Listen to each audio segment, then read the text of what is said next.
राष्ट्रीय युवा संगठन का शिविर चल रहा है। हमारे बीच प्रेरणा दीदी हैं जो हमें यहाँ पर इनसे मुलाकात हुई है।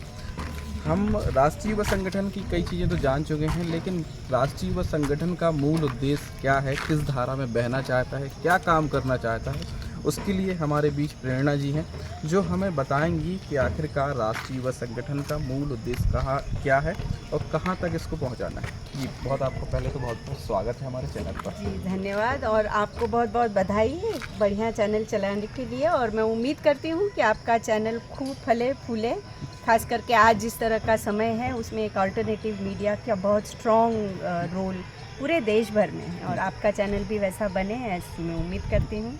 राष्ट्रीय युवा संगठन का उद्देश्य जो है बहुत आसानी से इस बात से समझ में आता है कि राष्ट्रीय युवा संगठन का जन्म कैसे हुआ था। 91 में जब बाबरी मस्जिद का ध्वंस हुआ, उसके बाद बम्बई में दंगे हुए। 90s का, वो अर्ली 90s का यही समय है जब देश में नई अर्थनीति लाई गई थी।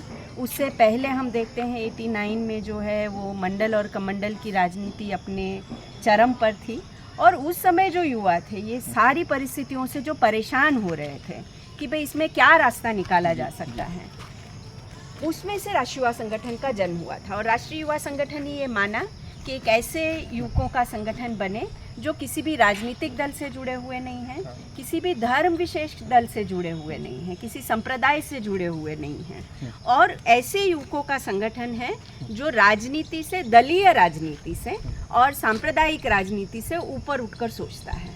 हमने ये माना कि राष्ट्रीय युवा संगठन का युवा ये कहेगा कि हम भारतीय से छोटी किसी भी पहचान को स्वीकार नहीं करते।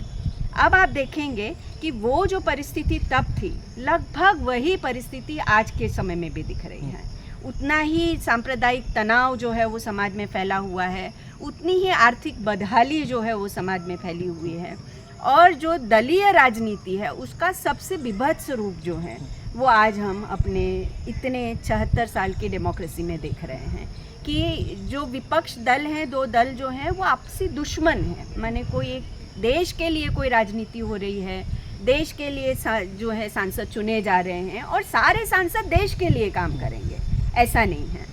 ये सारा जो है हम सोचते हैं, हमको जो प्रेरणा मिलती है वो गांधी जी से मिलती है। जब गांधी जी अपने हिंद स्वराज में ये कहते हैं कि प्रधानमंत्री देश का जो होता है, तब वो इंग्लैंड के बारे में बात कर रहे हैं, पर आज अगर आप देखें तो वही समझ में आता है कि देश का प्रधानमंत्री जो है वो अपनी पार्टी के लिए काम करता है, वो देश के लिए काम नहीं करता है।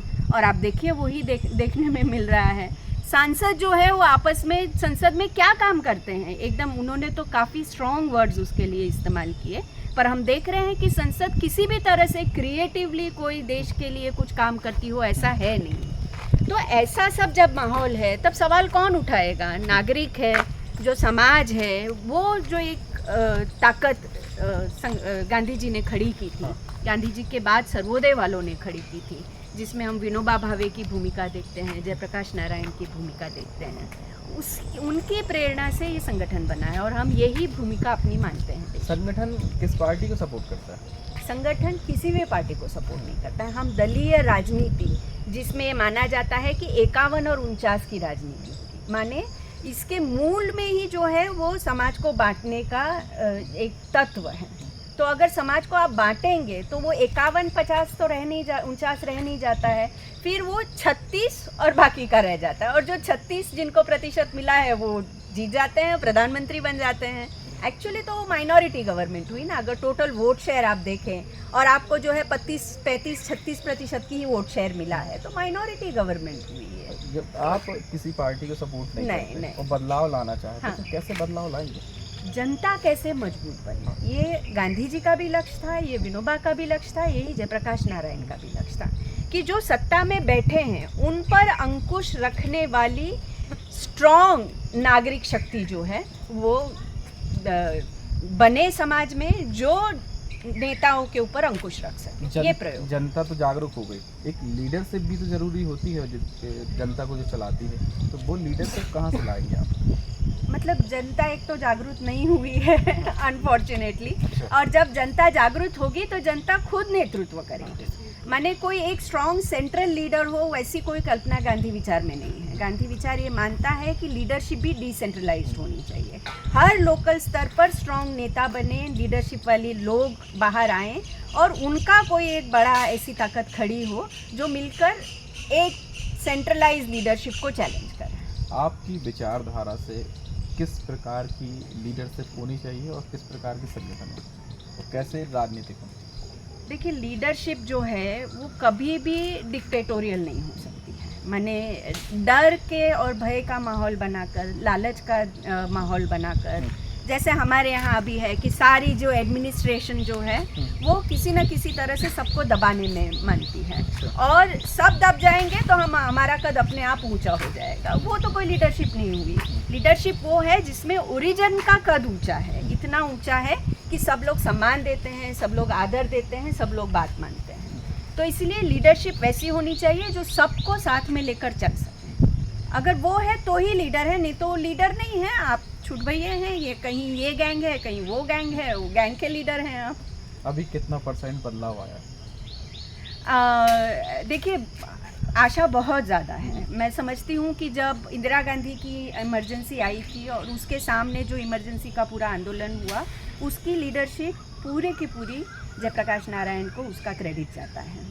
आज जब हम कहते हैं कि अघोषित जो है इमरजेंसी लगी हुई है, और ऐसी परिस्थिति में जहां आपकी सारी जो ईडी है, सीबीआई है, इलेक्शन कमीशन है, प्रेस है, ये सारा जब सत्ता का गुणगान गा रहा है, उसके बाद भी इस तरह का वर्डिक्ट सरकार के लिए आना बगैर किसी एक स्ट्रॉन्ग लीडरशिप के, जो नागरिक लीडरशिप जिसको कहें, पॉलिटिकल लीडरशिप नहीं, तो ये एक बहुत ही बड़ा आशा देने वाला ये है। और मुझको इसका पूरा यकीन है कि ये जो निर्णय आया है वो भी बहुत घालमेल के साथ आया है। अगर इसमें ईमानदारी बरती जाती, रिजल्ट्स जो है वो ईमानदारी से होते, तो नतीजा कुछ और ही होता। इसका मतलब ये है कि जनता भी समझ रही है कि दिक्कत कहाँ पर आ रही है। अब जो जनता समझी है उसको अगर विकल्प नहीं मिलता है, कोई विकल्प माने राजनीतिक विकल्प की मैं बात नहीं कर रही हूँ, सामाजिक और नागरिक विकल्प अगर नहीं मिलता है तो फिर हम उसी ढर्रे में चले जाएं, उसका काफ़ी रिस्क बना हुआ है। तो इसीलिए जो समाज में काम करने वाले संस्था हैं, संगठन हैं, नागरिक हैं, शिक्षक हैं, वकील हैं, डॉक्टर हैं, बहुत सारे ऐसे लोग हैं। जब 36% वोट शेयर आप कहते हैं तो 64% है जो इस तरह की मानसिकता को, इस तरह की सोच को नकारती है। तो वो 64 को संगठित होना है। वो कोई एक पॉलिटिकल पार्टी कर नहीं सकती है, क्योंकि party by itself is part, वो कभी भी होल की बात नहीं करती है। तो इसीलिए किसी एक विपक्ष से इसकी उम्मीद करना जो है वो आज की पॉलिटिकल सिस्टम में मुश्किल लगता है। लास्ट सवाल है, देश के वर्तमान प्रधानमंत्री नरेंद्र मोदी जी को कैसे देखते हैं? मतलब मैंने जितनी बात कही है अब, उसी में से तो बहुत सारी छवि जो है वो उभर आई है कि भाई किस तरह के प्रधानमंत्री हैं, और इस तरह का प्रधानमंत्री होना नहीं चाहिए, किसी भी देश में नहीं होना चाहिए, जिसको देश भर में ये छवि बन जाए कि अब ये लोग तो पार्शियल डेमोक्रेसी हो गए हैं, ये लोग पूरी डेमोक्रेसी है भी नहीं है। जबकि कुछ समय पहले हम ये दावा करते थे कि दुनिया की सबसे बड़ी लोकतंत्र हम हैं। मैंने अमेरिका से भी हम अपने आप को ऊपर रखते थे, क्योंकि जनसंख्या ही उतनी बड़ी है, और जिस तरह का हमारा लोग, अगर उसमें हमारा जो रैंकिंग अगर गिर जाता है तो उसकी जिम्मेदारी जो है वो आज की सरकार की और सरकार के मुखिया की होती है, उसमें तो कोई शंका ही नहीं है। Thank you. आपका भी बहुत बहुत धन्यवाद।